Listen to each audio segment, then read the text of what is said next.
Il est parti pour tuer le prophète et il en est revenu musulman. Il était l'un des plus redoutés de la Mecque. Omar ibn al-Khattab, grand, fort, fier. Quand il marchait, les gens s'écartaient. Quand il parlait, on se taisait. Et pourtant, à cette époque, il détestait l'islam. Oui, il le haïssait. Parce qu'à ses yeux, l'islam divisait les familles, insultait les idoles et menaçait l'ordre ancien. Un jour, il en a eu assez. Assez d'entendre le nom de Mohammed sallallahu alayhi wa sallam. Alors il a dit, aujourd'hui j'en ai fini, je vais le tuer. Son épée pendait à sa hanche. Son regard brûlait de colère. Il avançait dans les ruelles de la Mecque, le pas lourd, le souffle court, le cœur plein de haine. Mais Allah avait écrit une autre histoire. En chemin, un homme le croise. « Où vas-tu, Omar ?» Il répond « Je vais tuer Mohammed. » L'homme lui dit « Avant de t'occuper de lui, occupe-toi donc de ta propre maison. Ta sœur et ton beau-frère ont embrassé l'islam. » Omar s'arrête, net. Son sang se glace. Sa sœur, impossible. Il tourne les talons. Et cette fois, ce n'est plus vers la maison du prophète qu'il marche, mais vers celle de sa sœur. Il frappe à la porte. Fort, très fort. À l'intérieur, il récite le Coran. Des versets nouveaux descendus sur le prophète. Omar entre furieux. Qu'est-ce que c'était ce bruit? Son beau-frère tente de le calmer. Omar le frappe. Sa sœur se jette entre eux. Et sa main sans réfléchir la blesse aussi. Le sang coule.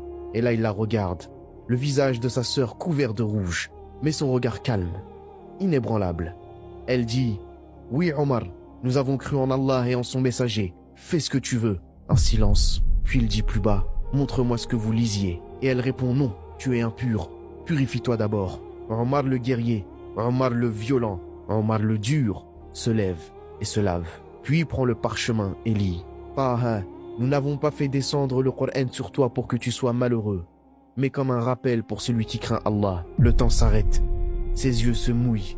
Ce n'est plus la colère qu'il ressent, c'est la vérité. Elle entre en lui comme une lumière. Il se relève, ses mains tremblent et il dit « Montrez-moi où est Mohammed. » Les compagnons cachés dans une maison entendent frapper. C'est Omar, il vient avec une épée.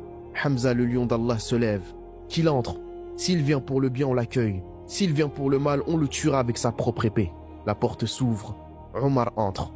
Le prophète sallallahu alayhi wa sallam se lève, le fixe et lui dit « Oh Omar, n'est-il pas temps pour toi d'accepter l'islam ?» Et là Omar dit « J'atteste qu'il n'y a de Dieu qu'Allah et que tu es le messager d'Allah. » Les murs vibrent, les compagnons crient Allahu Akbar, et les ruelles de la Mecque tremblent, comme si le monde venait de changer. Ce jour-là, l'homme qui voulait tuer le prophète devient son plus fidèle défenseur. Et des années plus tard, cet homme deviendra le deuxième calife de l'islam, un symbole de justice, de force et de foi. Omar ibn Khattab, celui qui est entré avec la colère, en est sorti avec la lumière.